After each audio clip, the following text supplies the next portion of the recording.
Thanks for joining us today on the Healthy Church Staff podcast. My name is Todd Rhodes. I'm one of the co-founders over at chemistrystaffing.com. And if you've been on our journey, congratulations. We've been on this journey through what we're calling the 10 Commandments for Church Staff. And today is Commandment Number 10. So we've already done 9. If you missed any of those 9, go ahead and hit subscribe wherever you're listening, and you'll get access to the first 9. I think there's some really good stuff in there. But we've been talking about the 10 Commandments for church staff. My heart is really for church staff, and my work during the day, my main work is at Chemistry Staffing, as I mentioned, and we work with some great churches all across the country and many more candidates. And my passion is really for the candidates, because I've been on a church staff, or had been on a church staff for many years, and I just have a heart and really care for candidates. So what I wanted to do with these 10 commandments is just share 10 things that I've learned or seen as significant in my ministry over the last 30 years that I hope will help you. Some of these aren't, I like to say, they're not rocket surgery. They're not rocket science, okay? And they're all biblically based, but I think they can serve as a great reminder in your day-to-day ministry and your future ministry, long-term ministry, to look at these. Use them as guardrails to let you know, okay, a little check in my spirit on commandment number 7 or commandment number 4. Am I seeking wisdom? Do I have a spirit of service? I'm not prioritizing love here or practicing humility. Some of these I hope will guide you and direct you to keep your path straight and really to cultivate a healthy work-life balance. And we're going to talk about that a little bit today with commandment number 10. Commandment number 10 is rely on God's strength, okay? And we're going to take the verse from 2 Corinthians 12:9. King James says, my grace is sufficient for thee, my strength is made perfect in weakness. Most gladly, therefore, I will rather glory in my infirmities, that the power of Christ may rest upon me. And then I think the Message says, my grace is enough, it's all you need. My strength comes into its own in your weakness, okay? So let's face it, being on a church staff is stressful. In my work at church staffing, I always chuckle because we get a lot of candidates that, at least from time to, no, it's pretty often, that they're maybe young, they're maybe old, they've never really at all worked in a church, they don't have any education, maybe they've just gone to church for 20 years, and they think, I think it'd be really cool to work in a church. So I'm going to put in my resume. And I always just chuckle because working in a church is stressful. That it can be very stressful at times. And it's very easy when that stress kicks in to not fully rely on God's strength. So we're going to look at some red flags here that may indicate that, hold on here, a little check in my spirit. Maybe I need to reconsider whether I'm really doing this under my strength, trying to do this on my own, do this without God's help, or really lean into the strength that God offers. Okay, the first one is pretty obvious, I think, is burnout.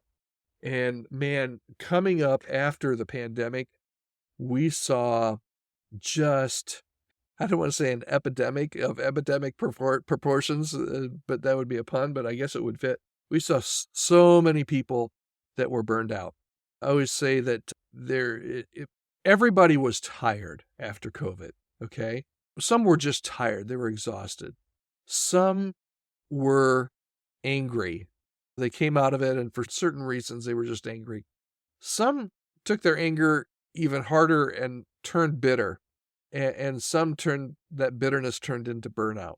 So burnout is one of those things that happens, unfortunately, and I think we've all probably been there to one degree or another during our ministry, if we've been in ministry very long. But burnout really can occur when you try to do everything in your own strength and you're not relying on God's strength. Even when you rely on God, man, there's so much stress and pressure. But if you're feeling exhausted, here's a key for me. If I start to feel cynical or detached from my work, those are early signs for me that I need to come back and check this and say, okay, am I trying to do this on my own, or am I trying to do this under God's strength?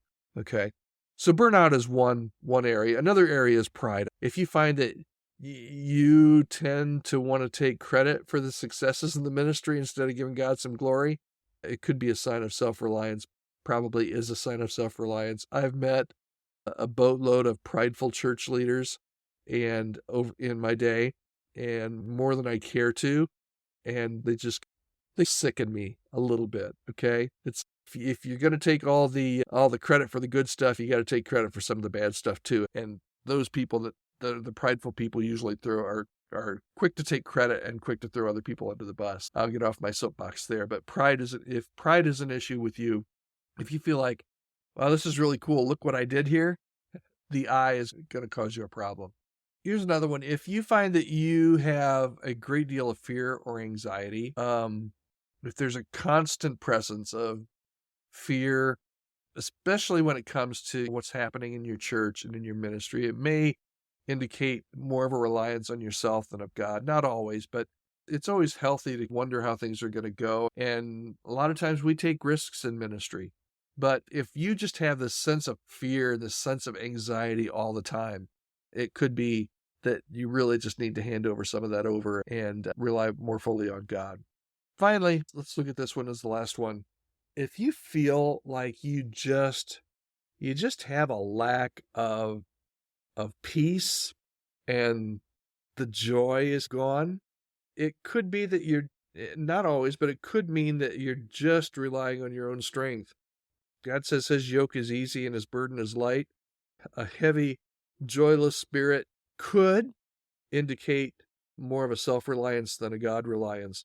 And there are periods of time and phases, right, when you do have experience kind of a lack of joy and peace, and it takes you a little while to figure out. But if you're going into an extended period of just no joy, no peace, it could be something that, hey, you just have to go back and do a check and say, okay, how am I doing here in this area of relying on God's strength? Okay, so there you have it. Those are the 10 commandments. As I said, if you missed any of the first ones, the first 9, just go ahead and hit subscribe and you can go back and listen to those. I think there's a lot of good stuff there. Here would be my recommendation for you is you might look through this and say, Todd, I think I'm doing pretty good. That's great. Pick 1 or 2 areas that you think maybe are the weaker areas and just work on those in the next couple weeks. Others of you listening may listen to all of these and read all these 10 commandments and say, man, Todd, I am in a sorry state. Again, my recommendation to you would be, let's pick the top 2 for the next 2 weeks. Maybe this week concentrate on one, next week concentrate on the next one, and just really work on this. Healthy church staff, I really believe if they could get a grasp on these 10 principles, these 10 commandments, it could really help you in your day-to-day ministry and long-term as you seek to serve Jesus in your role on a church staff. Okay, I'd love to hear your comments. You can reach out to me anytime, podcast@Chemistry Staffing, and I would love to hear from you and hear your comments. If you have any questions, we're going to be taking some episodes in the near future and just answering some of the questions that are coming in. So if you have any questions, podcast@chemistrystaffing.com. I hope you've enjoyed this series on the 10 Commandments for Church Staff, and join us again soon, right here on the Healthy Church Staff Podcast. Have a great day.